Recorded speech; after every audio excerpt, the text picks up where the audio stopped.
because you could kind of expand what local really means and build a tribe of people that have a common interest and have a depth of analysis and discussion about things that would have never had a distribution platform to really talk about. And so, yeah, no, I'm super passionate about it.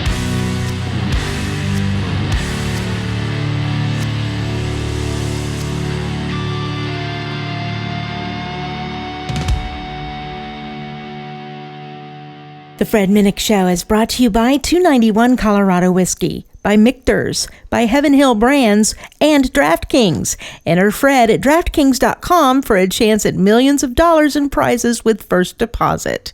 Hey, I got Dan Granger here from Oxford Road. What's up, man? Hey, how are you? You doing all right today? I'm doing great. This is a fun way to do an interview. I'm excited. So you are a bourbon fan. I am. Tell me about your bourbon journey. How'd you get into it? Well, it's funny. So I decided I wanted to be a grown up in my probably mid-20s, and I remember going to Bevmo and getting a bunch of little sample bottles. Yeah. And then writing down what I thought of each of them as I tested them, because I wanted to go beyond, like, I'm just like, okay, vodka tonic. That's I'm like, smart. I need to grow up. Yeah. And so I went and I started getting on the whiskey train. Mm-hmm. And I started doing a little bit of the scotch, and then I started tasting some bourbon, and I'm like, this one's my favorite of all of them. Now, probably, 7 years ago, I came to Nashville for the first time, and I was fortunate enough to get invited to Dave Ramsey's house. Okay, yeah. And he turned me on to Blanton's. Oh, boy. And that ruined me. Oh, boy. And after that, it was like, there's very little that I can enjoy after he did that to me. But, it's been, but it's hard to get right now. You know, and the funny thing is probably when he gave you that taste of Blanton's, you could find it in the store, and it would be the regular price that it was supposed to be. $40. Yeah. So now retailers are marketing it out for like $200, and it is just not worth it for that price. It's Bitcoin. Yeah. Right? Blanton's Bitcoin. It's the real Bitcoin. Yeah. I love that. Well, I'm gonna start you out with a bottled and bond 2020 from Old Fitzgerald. Okay. This was from the spring of last year. Now, bottled and bond is one of those really historic terms in bourbon. Grover Cleveland signed a bill in 1897 that guaranteed consumers that their bourbon would be at least 4 years old, 100 proof, distilled at one distillery in one distilling season, and nobody could mess with it. Why did the government have anything to do with that? The government really cared about the whiskey you drank back then because it was your medicine. You know, doctors were prescribing whiskey to take care of every form of disease. In fact, whiskey was one of the main treatments for the Spanish flu. And, to this day, you will hear old school, like Eastern Kentucky doctors talking about how whiskey can be a kind of a cure-all. Now, a lot of things, transpired to where whiskey distillers are not allowed to, talk about their... Claim the medical benefits of... And the reason why, and this is also going back to, like, the government caring about you with whiskey, the precursor to the FDA was the Pure Food and Drug Act that was sought after by Teddy Roosevelt. And they pursued this in part because of vaccines and rancid meat from preservatives. Well, he was a teetotaler, and his brother died of alcoholism. That's right. So he probably wanted to regulate that more than the others. The big thing was that whiskey brands who are claiming to be medicinal were making all of these false claims. So there was a brand called Duffy's Pure Malt Whiskey, and they would buy a full-page newspaper ad, claim that you would live to be 162 if you drank their whiskey, that they could cure cancer, and my favorite is that they could cure ugliness. So they made all of these claims, and the American Medical Association and all of these hospitals were boycotting them. And Roosevelt was like, no more of this. And so the Pure Food and Drug Act basically got rid of people being able to make false claims about their whiskey. And to this day, that law forbids people from putting the term pure Pure, on a spirits label, unless it's like in a trademark, like Pure Kentucky or Pure Jamaican Pot Still or something like that. But yeah, so there's prior to the seatbelt, prior to like restrictive stop signs and stoplights, the government cared about the whiskey you drank. And here we are. Here we are. That's awesome. And this is a sample bottle. This normally comes in a decanter. This is like a sample straight from the distillery. Okay. So cheers to you, my friend. Thanks for coming on. Thanks for having me. This Absolutely. is a good one. Now, Oxford Road is an incredible incredible company. I mean, you mentioned Dave Ramsey. You got a little play in with Joe Rogan a little bit. You kind of a thing in podcasting. Tell us about Oxford Road and what you all are up to these days. Sure. So, quick backstory. I was a weirdo that was starting to work in entertainment and fell in love with talk radio early 2000s, and found out you could sell it. So that was my entry point in, and I was a salesperson for what was then the largest talk radio station in America, KFI 640 in Los Angeles. And I sold spots, and I found out if you sell somebody an ad unit, you get to write it. And I thought that was pretty cool. So anyway, had a good run with them for about 10 years. But while that was going on, the internet was really evolving, and we started to see blogs and the proliferation of all this content. Really, the barriers to entry were coming down. No program directors, low cost, full distribution. And I knew that was going to disrupt radio. And so I started kind of kicking the tires on the business piece of it, and trying to be like an early champion for it. Went and pitched the executive team at what was Clear Channel at the time, what is now iHeart. And it was a little too early, right? So I tried a few programming initiatives, actually had a podcast in like 2010, 11, but really couldn't figure out a way to make it commercially viable so that I could leave my current career and move into it until 2013. We started putting people in places like Adam Carolla and Leo Laporte, some of the real early players. And what we found out was that it was magic for advertisers. Everything's an endorsement. You don't have these big commitments, and just a very passionate, loyal audience.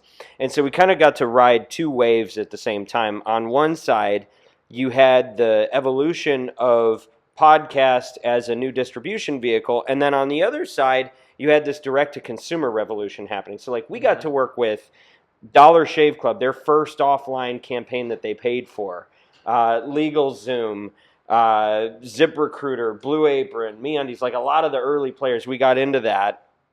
And I bought MeUndies based on listening to a podcast, Mark Schlereth podcast. Okay. He was advertising MeUndies, so that was like one of their big strategies. Well, they've got a good product, but you should also try Tommy John, which is our partner today, and we're very happy with them. If you haven't done Tommy John, I don't wear anything else anymore. What's that? It says time for a switch. Time for the switch. On this show we often talk about strange things, but I'm glad we brought up men's underwear. This could be like it's a whole important. New Well, we're drinking. We'll see where this goes. It's fascinating because podcasts. So I get into. I'm all about writing, and I'm starting to see the winds of change as a writer. And I was writing for a magazine called Whiskey Advocate. And I was their lead reviewer, and like nobody was reading my reviews, like nobody. It's just like the magazine circulation was very good and all that, but it's just like the reach of the written word was dying on a vine. And I'm at a conference, Tales of the Cocktail, and I'm just ordering a cocktail. And this guy comes up to me and he says, "Are you Fred Minnick?" I'm like, "Yeah." And it's not unfamiliar for me to be recognized for my books or, some TV appearances or something. But he's like, "I recognized your voice." And I was like, "What?" I was like, that was kind of weird. I was at the time of like Snowden coming out and everything. It was kind of creeped me out a little bit. He's like, "Yeah, I heard you on Bourbon Pursuit." And I was like, I got to get into podcasting. And so I partnered with the Bourbon Pursuit boys. And still a part of that, and now I got my own show where I drink bourbon with people, and now part of Podcast One, which is kind of like a dream for me because, so many podcasts are like independent, and to have like, the backbone of Podcast One with me now, it's pretty incredible. But I've had what I have found out is that, people have when you connect with a podcast listener, it is unlike any other form of medium. I mean, you have them, they hang on to your every word. It's even more than like NPR is. It's like Right. You have an incredible consumer right then and there. Well, I agree with you, and Podcast One deserves a lot of credit because they went in early. Norm Pattis and Kit Gray were pioneers at this. And by the way, we're repped by the same. We're both in the Podcast One network because we do the media roundtable on Podcast One as well. But you're exactly right. See. So here's what I noticed when I was in terrestrial radio, which was, FCC, and you could only have a signal that was so much. They had to play hits. In other words, music had to be like top 40 or, only the most popular songs. You couldn't get into niche music. And then on the talk side, they kind of did the same thing. It's like your sports, your conservative talk radio, or your Air America or NPR. But like, you couldn't talk about whiskey. Right.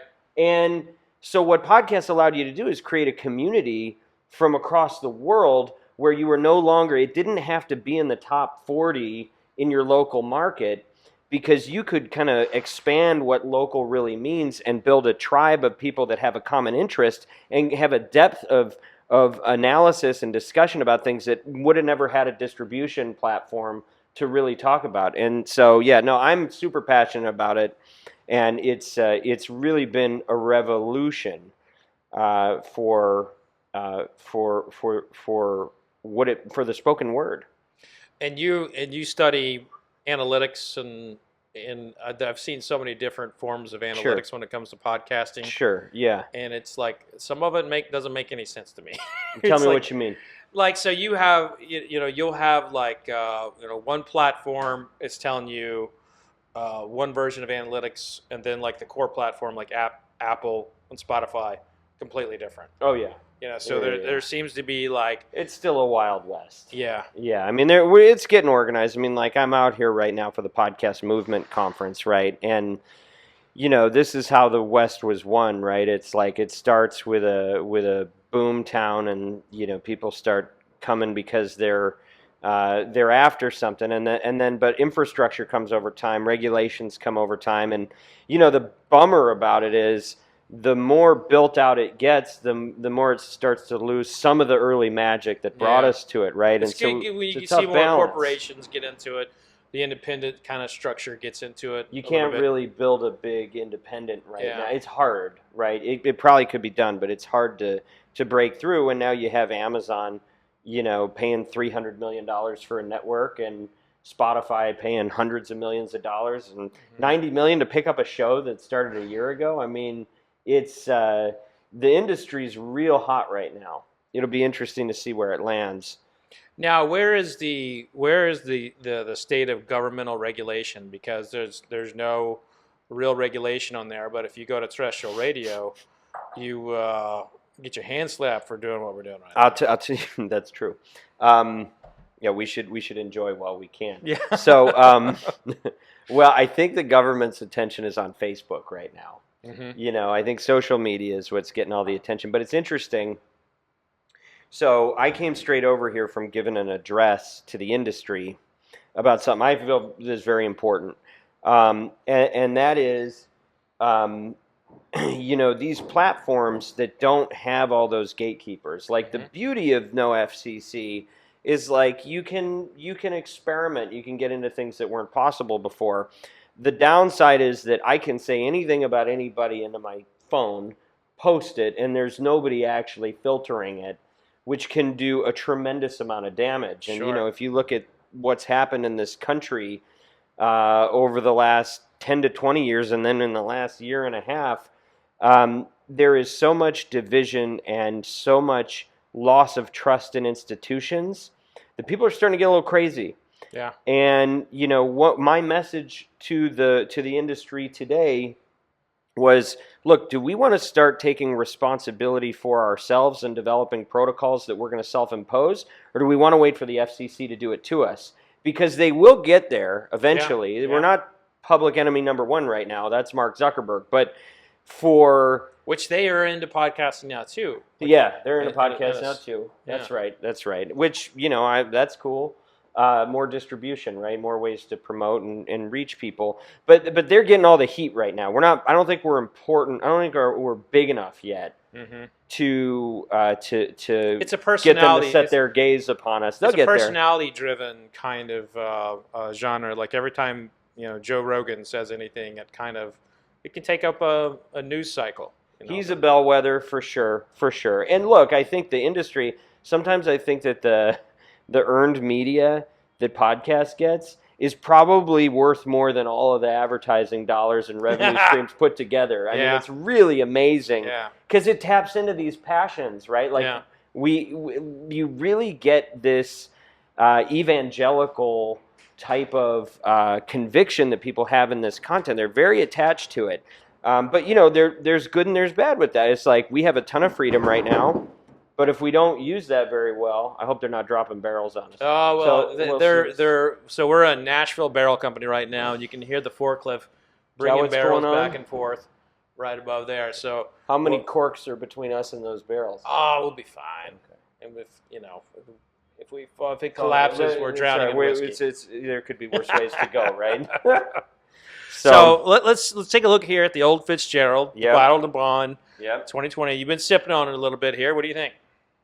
I'm actually a little shocked I've not had this before because it's some of the best stuff I feel like I've had. Oh, wow. Now, to be fair, I don't know. I know what I like. Mm-hmm. I don't know much about the science of it. I can't tell you oaky, buttery. I can't give you that type of analysis, but I can tell you I like it. Well, perhaps this is the beginning of a journey to that education. You got my book, Bourbon Curious. That's going to help you get down that road. But also, you got me. So let's break this down. Okay. So when we analyze bourbon, it's really important you kind of study the color. Because when it goes into these barrels, it's clear as the water from your tap. So every single day, it's in that wood. It's working in and out. So it comes off the still, it's clear, completely clear. And they put it in the barrel, and by law, it has to go into a new charred oak barrel. So bourbon is a type of whiskey that always has to go into a new charred oak barrel. Irish whiskey, Canadian whiskey. Wait, what type of barrel? New charred oak barrel. New charred oak barrel. So what they will do is they form the barrel, and they hit it with on average, 55 seconds of pure, unadulterated flame. It's like a fucking torch. Yeah. And it chars that inside.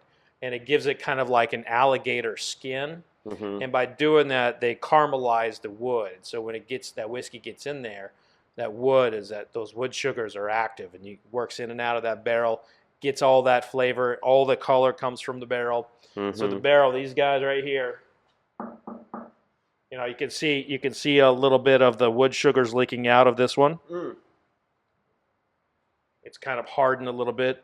But you will see, that whiskey will leak out from time to time, and it will self-seal, like the sugars will self-seal. Mm-hmm. But so that's the most important aspect of the process. It always has to be predominantly corn. Okay. And so corn is, when it's distilled, they will also add like wheat or rye and barley. This one has wheat. And wheat and corn together tend to be a little softer. Mm-hmm. And this one's got some, this one's aged for 9 years, which 8 to 12 years old is a sweet spot. 8 to 12 for this particular distillery. Okay. So this is made at Heaven Hill. And so when you smell it, after you kind of analyze and appreciate the color, the darker it is, the older it is, and the higher the proof. Really? And then when you smell it. Well, I'm sorry. So as it ages, the proof goes up? It depends on where it's stored. It's not always the case, but usually it is. So if there's a concrete floor, often the proof goes up. Depends on what part of the rack it's aged in. If there is like a dirt floor and there's a low depth to the dirt, so the barrels are up here and there's a low depth down here, the proof has gone down. So someone will, in the past, people have put whiskey in at 110 proof, and it'll come out of the barrel at 89 proof because it kind of like that dampness down kind of absorbs some of that proof. But it is a science that we still study, and it's as much mystery and art as it is, as science at this point. But they stopped kind of studying this at a high level when bourbon started losing its market share in the 60s. All these companies were studying the Bourbon stuff. started losing its market share in the 60s. Yeah, it lost its market share to vodka, and so it's one of the reasons why I say vodka sucks. Yeah, is because it historically took a sledgehammer to bourbon. Yeah, and so when it started losing its market share, there started being less interest in studying it, how it, what the effects are. But now all the interest coming back, and these companies are, they've got everything from like sensors inside the barrel that are studying it. They're studying them in all different temperatures right now. So there's a lot of really cool things happening. So tell me about the resurgence, because it feels like in the last decade it's making a comeback. Now, I don't know if that's me paying attention finally or if that's like a market force. Well, it all came back, when you got on board at Dave Ramsey's house there. I think that's what did it, for sure. That's the moment. But we are influencers, yeah. It really, the story of bourbon's return is really linked to the Japanese. In the 1980s, the Japanese were the only real plus to bourbon's growth. And so you had all of these products being developed to a very thirsty bourbon country. Blanton's was actually created to capitalize on the Japanese market. It comes out in 1984 as the first single barrel, the first mainstay single barrel, and it was created for the Japanese. Small batch, like Booker's, Knob Creek, those were created for the Japanese as well. So you have single barrel and small batch, both created to capitalize on the Japanese thirst for bourbon. Okay, so hold on. Can you dispel something that I was told? Sure. So I was told that Blanton's was from a distillery that was, during Prohibition, like the only prescribed bourbon that was legal to be treated as a cure-all. Because they voted it into like... So it was not the only one, but it was one of many that was allowed to be prescribed. And when you say it was an earlier iteration of it, or are we talking packaging, or are we talking product? The facility. So the facility that makes Blanton's now. Yeah. Then it was George T. Stagg Distillery. It was or later Ancient Age. Okay. But that would be, they were indeed putting out whiskey that was going into the medicinal world. So if you're during Prohibition, if you were sick in a state that allowed it, so some states restricted it, so like Indiana, West Virginia didn't allow doctors to do this. But if you were in a state that allowed you to have a whiskey prescription, you could go in there and get a whiskey prescription. In fact, I have some Prohibition era, medicinal receipts and the whiskey. You could also get cocaine, heroin, opium, cannabis. I mean, it was a hell of a time to be sick. Wow. Yeah. Prohibition, yeah. So Prohibition, places like the Stagg Distillery had whiskey that would go into medicinal purposes. All right, so was the whole thing just a racket? I mean, was it basically, if you had money and connections, you could drink like it was nothing, and you show them your doctor's note, whereas... it was, so you still had law enforcement that really restricted them, and the distilleries were the real victims during this time. Sure. Because they would get robbed by the bootleggers. So when they were taking truckloads, they would get robbed. When they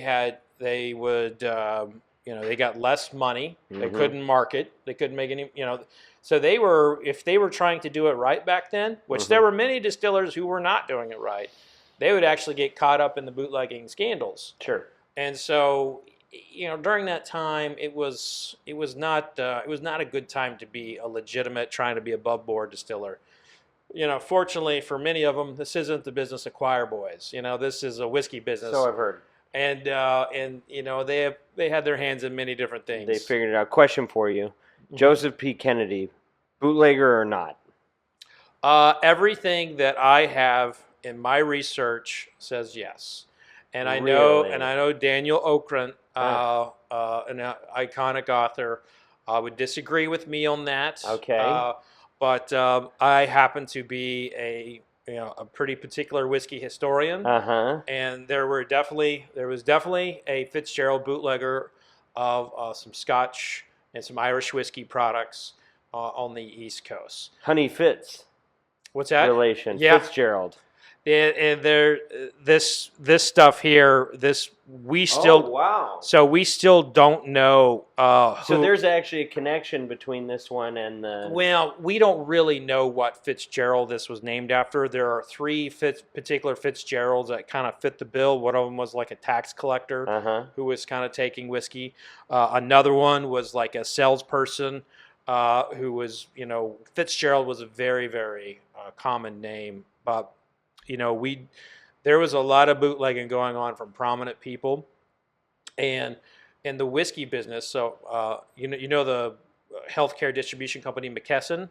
Okay. You familiar with them? So they're one of the big drug distributors in the world. They were originally called McKesson and Robbins, and they were whiskey dealers. And they ended up having one of the big first like SEC scandals. And it changed like how you can get investments from individuals. SEC scandal. Securities. And you know why that happened. You know why we got the SEC, right? The Ponzi scheme or Joseph P. Kennedy. Well, no, for real. Yes. It all comes back. It all comes back. It all comes back. Roosevelt said if we want to catch a crook, we need to have one. So he had him build the whole practice. Right. Yeah. Right? Anyway, that's cool. I had no idea there was a connection there. I've seen it debunked, or I've heard people try to debunk that he was associated. But that's fascinating. There are a lot. There's a lot of paper trails, that have not been that haven't been burned, and look, I know people. Even now, companies that have connections to this stuff, they don't necessarily like bringing it up. But amongst us whiskey historians, we're here to bring it up for you. Yeah, amongst us whiskey historians, which are several of us, the answer from all of us would be yes. That's pretty cool. So, final thoughts on this one. I want more of it. That's my final thought. All right, before we go to more. Wait, hold on. Where do I get it? How do I get it? So this is a release that comes out twice a year, spring and fall. And I think they may have a summer edition, but I think they're just spring and fall. But it's usually an 8, 9. They've had a 17-year-old release. There's been a 13-year-old. But you gotta, if you're in the game of buying bourbon, you got to find a liquor store that you really like, spend all your money there, and make sure he knows what you want. My bourbon buying game is weak. And I'm in California, so we're the last to get stuff. Well, I can tell you 5 stores in the San Diego area that would take care of you. Hook me up. Will they ship it? Oh, yeah. Okay. California's laws are really liberal for shipping. They'll ship anywhere. Okay. Yeah. So let's go to.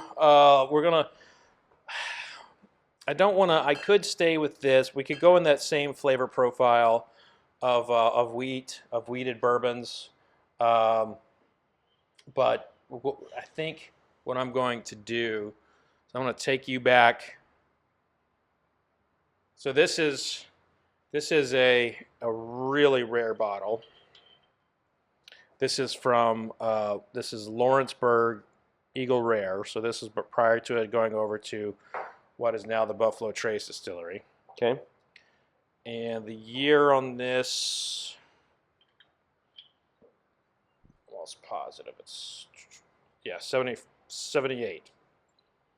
78. So this was my birth year, 1978. When this was bottled, so it would have been distilled. Okay. Distilled in 1968. Wow. Wow. So, well, you said 8 to 12 years is the sweet spot, right? Yeah. And I'm looking at how dark it is. It varies by distillery. Okay. And then when you smell, I didn't get to this earlier, but when you smell with your mouth open, you'll be able to pick up more than just the alcohol fumes. You can taste it sometimes on the way out. And then when you put it on your palate, let's put a little bit on your palate and focus first on what part of the tongue is it hitting, because you'll get the sweet notes on the tip of your tongue, savory like cornbreads, pie crust, things like that in the middle. Huh.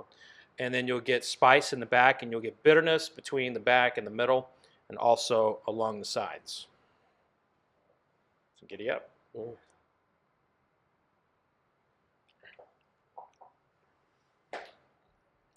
Mm. It's talking to me. I like when there's like a progression of different experiences happening after you drink it. You know what I mean? Yeah. But wow, there's just a lot I have to learn about this stuff. Well, and you get your bank account ready, because it's Can you tell me what this stuff costs at retail? That bottle right there Yeah. is probably going. You can only get it at auction. It's Really? probably between $800 and $2,000. What? What about the last one? That one is. What is that? It's going between, in most circumstances, between $200 and $500. Oh, so this is real. That's why. Okay. Well, I don't. People who come on my show, I mean, I'm not. I've never been treated so. I'm well. not. Thank I'm you. not bringing out rot gut stuff. Okay. I mean, if you want to taste something bad, I could probably. No, I'm fine. You know? We're doing okay. Even like what would be the worst bottle up here would still be good. Really? Yeah. Okay. I didn't bring anything bad. Well, thank you for that. I appreciate it. So now I want to kind of explore your flavor profile. You like these two. Yep. But tell me what you like. What you like about this one that wasn't in the last one, and tell me what was in the last one that you liked about. It's like when somebody asked me to describe my feelings, I'm like, well, I don't know. This is a therapy. This is actually a therapy I know. session, I know. When you drink with someone. Let me tell you what I like about it. Let me tell you. Hold on.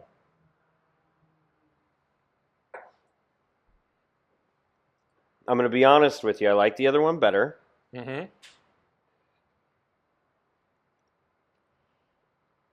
But like one of my favorite things about something like this is when you're drinking it, I'm not good at giving words to what I am physically experiencing. But you like, I'm like, I got words for a lot of things. I'm not good at explaining what I'm feeling, but I can tell you that I am experiencing it in a way that is different.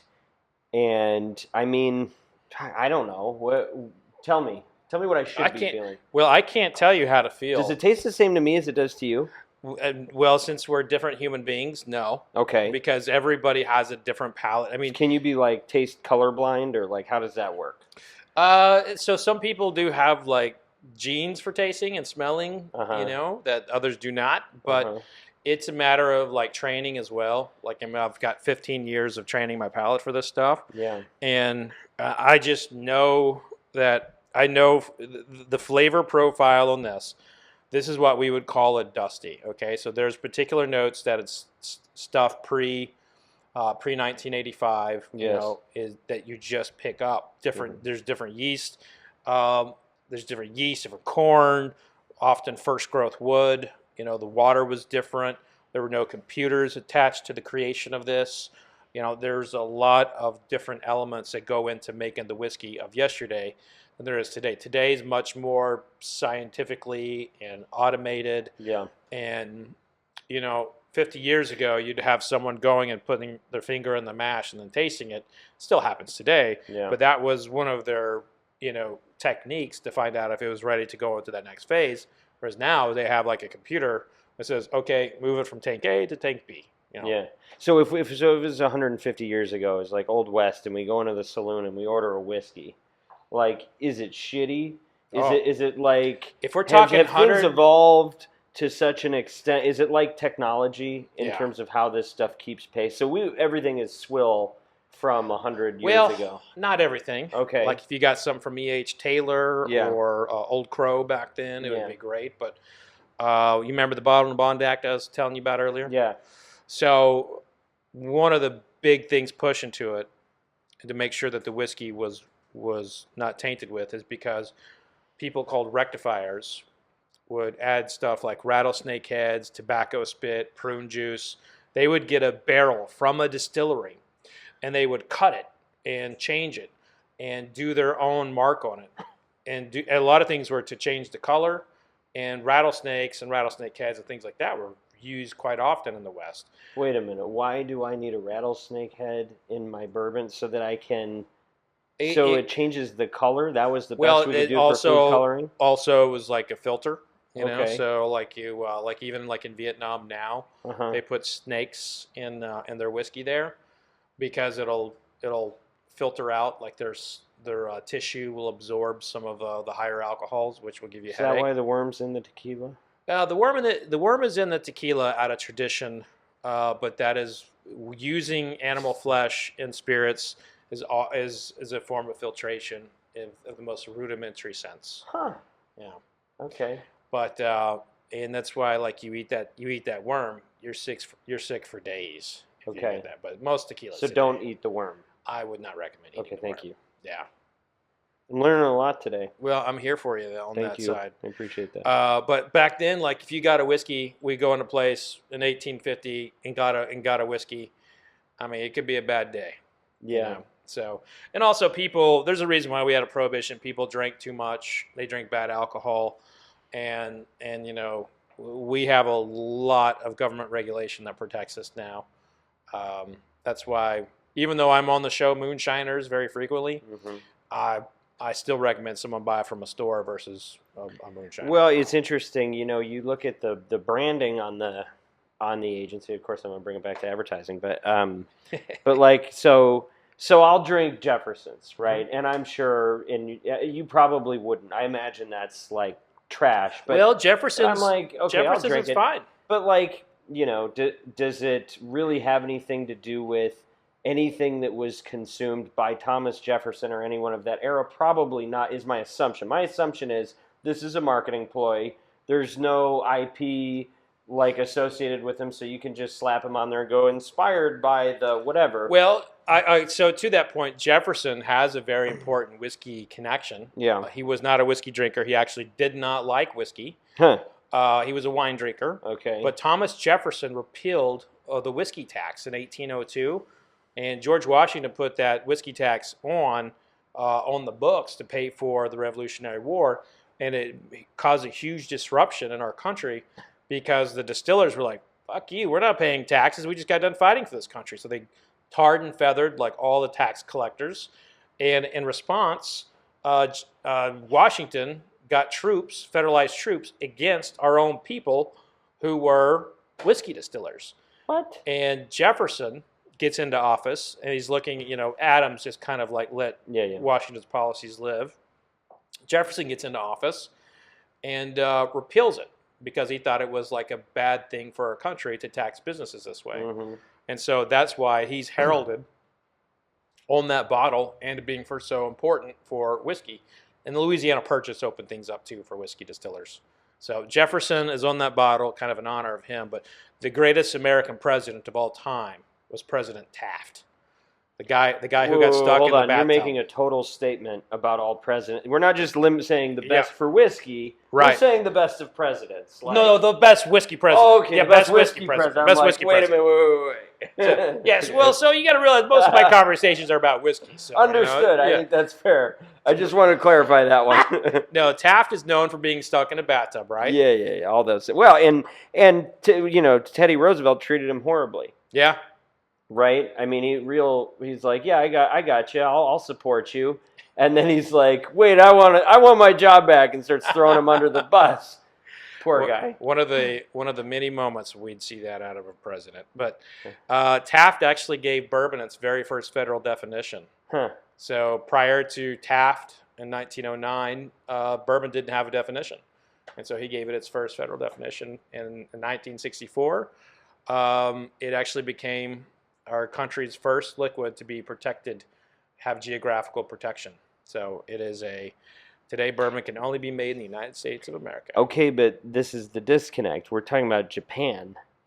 Japan was a purchaser. And they get to call it, well, let's see. Okay, so if I have Hibiki, that's Japanese whiskey, but it's not. They don't get to call it bourbon, huh? That's right. Yeah, so you can't call it that unless you are within what United States boundaries? United States. Anything in the U.S. So I can make bourbon in California. Yep, and there is bourbon made in California. In fact, let's go to that next one. This is a Wyoming bourbon.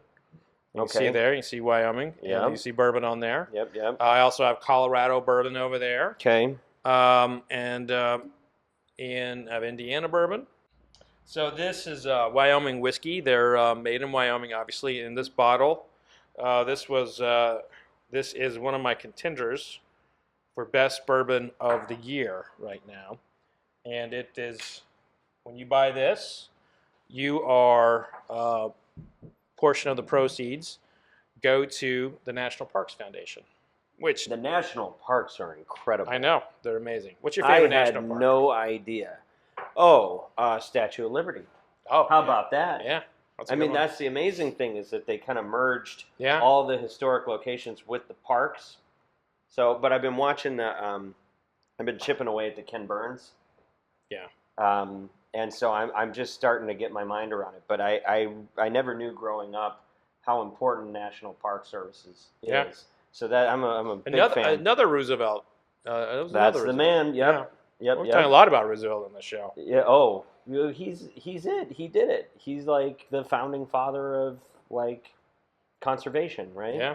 Okay. So I haven't taken the first sip yet. Mm-hmm. What I want to know is there some sort of like palate cleanse we're supposed to do in between? Well, typically I have some soda water to do, but I don't have any right now. That's so just, okay. I basic don't water. know if it's like if you know shit about bourbon, would you be putting something in between there if you're yeah, so I like to clean the palate off. Yeah. But like, usually like a little bit of soda water will do the trick. Okay. All right. Fair enough. Here's what I'm gonna have a regular. Just a little swish of water will do the trick. In fact, you're gonna ask me my feelings about this, aren't you? I'm gonna need some hydration myself. Okay. All right. First, I smell with my mouth open, which I didn't know. Okay, and swishing it around like this, is that all bullshit or what? No, I mean actually, when you're swishing it around and you get it to your nose, you're pushing aroma up.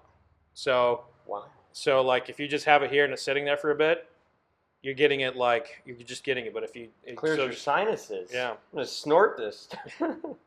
Yeah, we do snort things on this show, but it's not whiskey. I don't snort things. That's a different topic. No, that's not my deal. But. No, but it's amazing. If you go from nostril, I feel like this feels more potent. This is higher in proof, smelling than the others. Yep. So the proof on this guy, actually no, this is only 92 proof. So the other two are higher. Only 92. How high do you like to go? I can go pretty high, but it's not. When it comes to whiskey, higher proof isn't always better. But this is so you can taste some astringency here from the wood a little bit. Okay. But there's a big brown sugar note in there as well. Brown sugar note. Yeah. Okay. And what is this going to set me back? This bottle, I think this was let me Google it actually. Who's dead? Anybody? I think the woman, Beth, is definitely dead. No. Yeah. No way.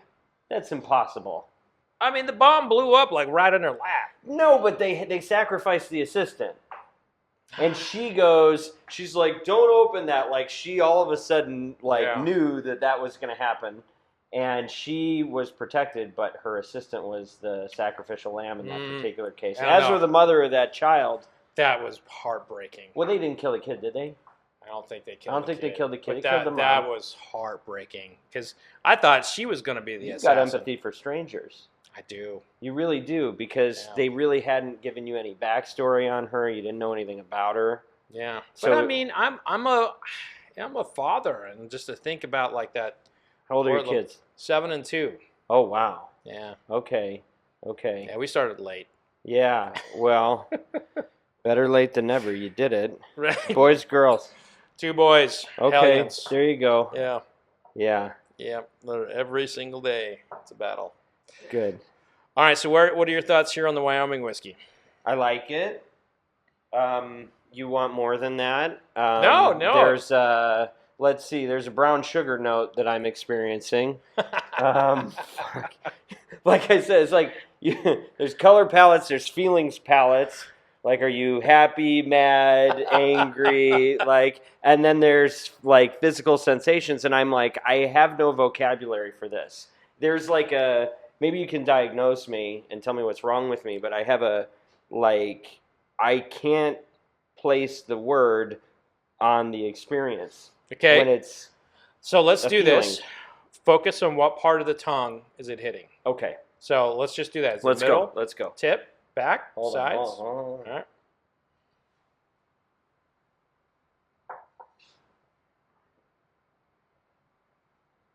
Around the edges and then back of the roof. Okay. Mm-hmm. So on the tongue, you feel it on the back, on the roof, and on the edges. Sides of the top sides of the tongue, kind of a ring around. All right. So that's your bitterness side.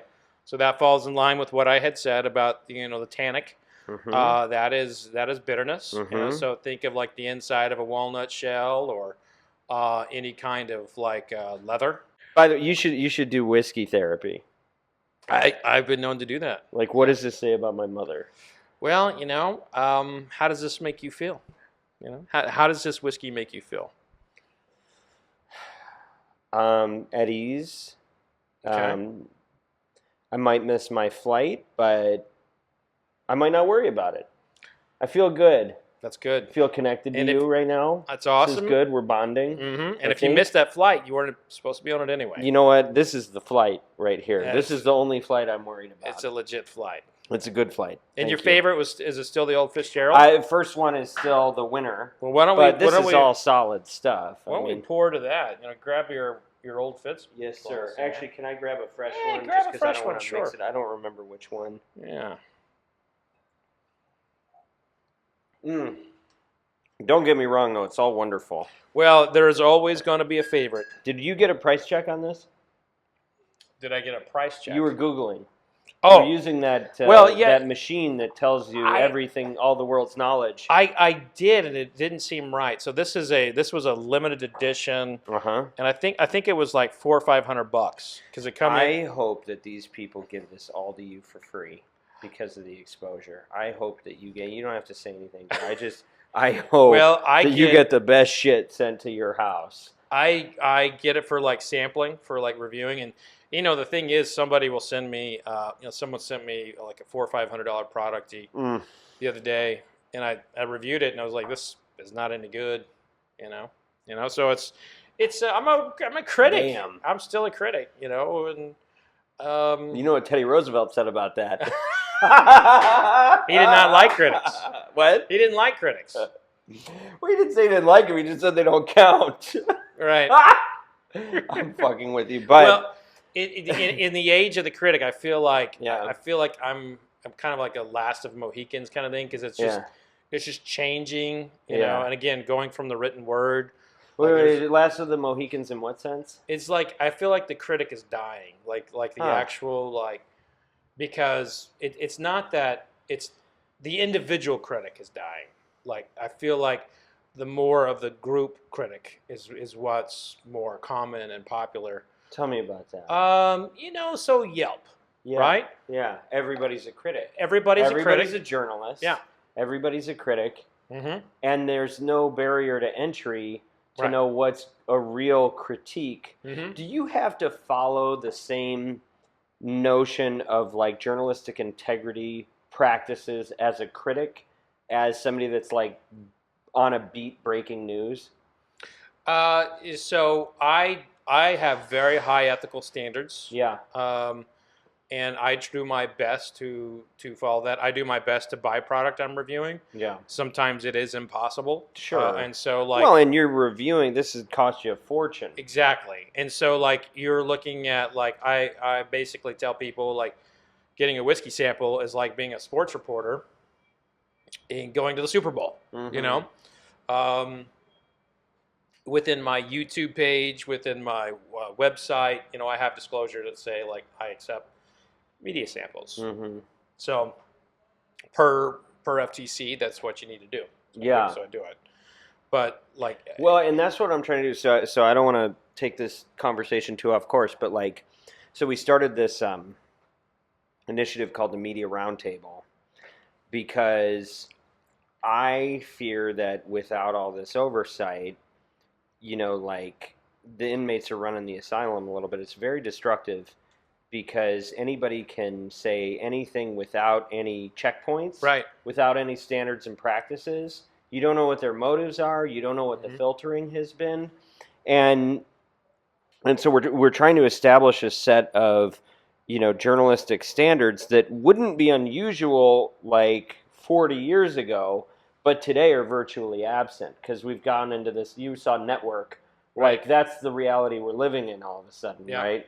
And there needs to be, I think, a movement to bring it back to the type of reporting and analysis, and even for critics, the types of things that have gone by the wayside because everything's Yelp and it's all trash. Mm-hmm.